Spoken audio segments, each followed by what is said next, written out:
こんにちは、MD ジャックです。ナイス HCK トップガイをモデルとしたイヤピ波形の比較動画です。ダイナミックドライバー1機搭載で周波数特性にあまり癖のないモデルはイヤピ波形比較に向いていそうだなと思ってやってみました。説明欄に各イヤピのリンクを貼っておきますので、価格や特徴の詳細などはリンク先にてご確認ください。では始めましょう。最初はこのチャンネルで基準とすることが多いファイナル E タイプを装着した波形です。 E タイプの特徴ともいえる 6kHz 付近をしっかり落とし 8kHz 付近にピークが来ています。広域が少しもやるという印象をお持ちの方もいらっしゃるようですが、 6kHz 付近の減衰の特徴から来るもののように思います。しかしここをしっかり落としてくれるイヤピは案外少ないようなので個人的には好みです。これに似た特性を持つのが A フォーカスのイヤピです。6ペアで600円台と安かったので試しに買ってみました。 TRN の有線モデルにバンドルされることが多いイヤピに似ています。ファイナルに比べると傘部分は少し固めです。軸を少し切って TWS に流用することも可能でした。柄張りも豊富で気軽に試せると思います。次はスピンフィット CP145 です。シリコンは全体的に柔らかめです。6kHz 付近の減衰がほどほどで、次の帯域のピークが 7kHz ぐらいと、ファイナル E タイプより少し前にずれます。7kHz 以上は、ファイナル E タイプ同様極端に減衰していないのがイメージ的には好印象です。トップガイの音収録時、広域を少しだけ明るくしたかったので、CP145 の S サイズを使用してみました。次はセドナイヤーフィットライトです。軸は硬めですが、セドナイヤーフィットよりは柔らかいです。ノズルの細いイヤホンだと装着が緩くなるので調整が必要です。3kHz 以下で若干レベルが落ち、4から 8kHz 手前まではあまり減衰しないのが特徴です。装着しただけで他メーカーのイヤピより 0.5dB から 1dB ほどレベルが上がるので明るく抜けが良くなったように感じます。実際ボリュームが上がっているので他のイヤピとの比較時には注意が必要です。一方、セドナイヤーフィットクリスタルは装着感にこだわった製品で価格はそれなりに高めです。普段はセドナイヤーフィットライトに近い特性ですが、今回は4から 8kHz のカーブがファイナル E タイプに似ています。ノズルが細めのモデルでもぴったり装着できます。次はスパイラルドットプラスプラスです。価格は少し高めです。4から 8kHz のカーブがセトナイヤーフィットライトとクリスタルの中間を行くような特性になっています。7kHz 以上はクリスタルによく似ています。波形比較では下位モデルのスパイラルドットと特性が酷似しています。次はトップガイ付属のイヤピ黒でソニーのイヤピ2激2の方からです。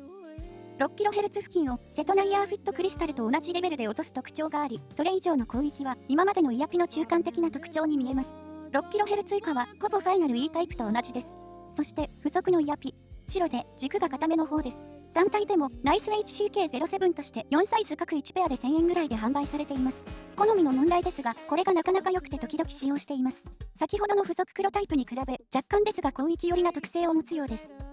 これはおまけですが、オストライの超音量イヤーピースも久々に測定してみました。イヤーピース自体にフィルターがついており、6kHz 付近を中心とした広域の視察音を低減する効果があります。3種類あって、頻番が大きいほど効果も大きくなります。赤と黒の波形では2から 6kHz 付近に顕著に影響が出ています。フィルターを通すことで音量にも変化が出ています。それを同じレベルに合わせるとこうなります。レベルを合わせると赤と黒の波形では低域が増強されたような効果となっており、 8kHz 付近が多少膨らんでいます。中広域に特徴のあるランコーアコースティックス RIE880 で試してみました。グリーンが元波形、黒が OS300 の一番効果のあるフィルターです。中広域の波形をマイルドにできたことは成功ですが、落ちてほしくない帯域も一緒に減衰してしまうので、やはり広域中心に使用するのがベターかなと思いました。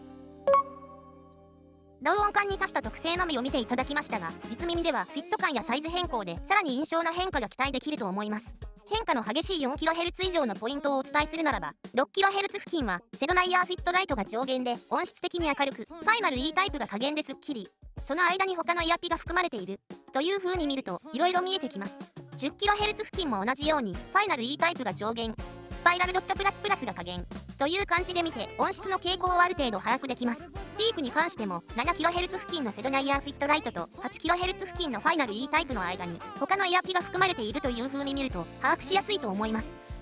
材質や形状で合う合わないはかなりの個人差がありますので、これが絶対的におすすめという言い方は避けますが、ファイナル E タイプとセドナイヤーフィットは押さえておきたいところかなと思います。そして今後の購入の参考にさせていただきたいので、皆様のお気に入りのイヤピをコメント欄で教えていただけると嬉しいです。ということで、ナイス HCK トップガイをモデルとしたイヤピの波形比較でした。ではまた次の動画で。ご視聴ありがとうございました。MD ジャックチャンネルはイヤホンレビューを音と波形た言葉で表現します。チャンネル登録お願いします。